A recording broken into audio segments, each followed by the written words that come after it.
Dear friend, இன்றைக்கி நம்ம வீட்டு மாடி தோட்டத்தில் பாருங்கள் எவ்வளோ அழகு சேர்க்கிற நம்முடைய டேபிள் ரோஸ்.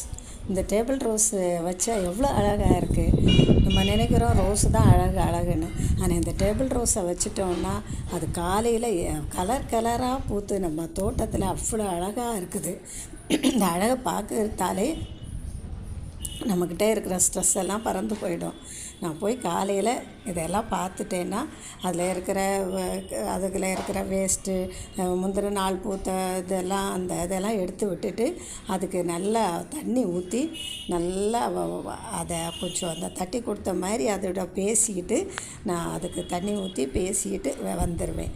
வந்து திருப்பி போய் பார்த்து அது எனக்கு ரொம்ப அழகாக இருந்துச்சுன்னா அதுக்கு வீடியோ எடுத்துருவேன்.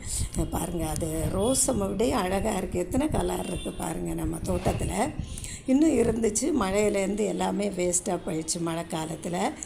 இது நம்ம இதை பராமரித்தோன்னா இது ரோஸ் மாதிரியே நமக்கு டெய்லி பூத்து நல்லா அழகாக கொடுக்கும்.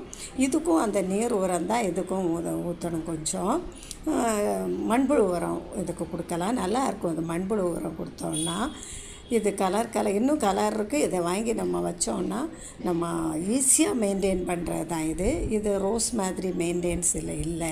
இது ஈஸியான மெயின்டெனன்ஸ்.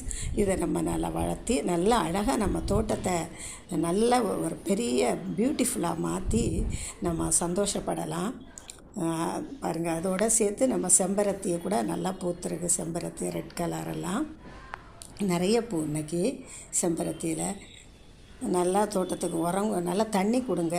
அந்த வேஸ்ட்டு முந்தின நாள் பூத்த பூவெல்லாம் இருந்துச்சுன்னா அதையெல்லாம் கிள்ளி போட்டுருங்க, இல்லைன்னா சத்தெல்லாம் அதுக்கு போயிடும். இந்த மாதிரி டிப்ஸை ஃபாலோ பண்ணால் நம்ம தோட்டமும் அழகாகவே இருக்கும். இந்த வீடியோவை பார்த்து ஃபாலோ பண்ணுங்கள், ஷேர் பண்ணுங்கள், சப்ஸ்கிரைப் பண்ணுங்கள். தேங்க்யூ. God bless you.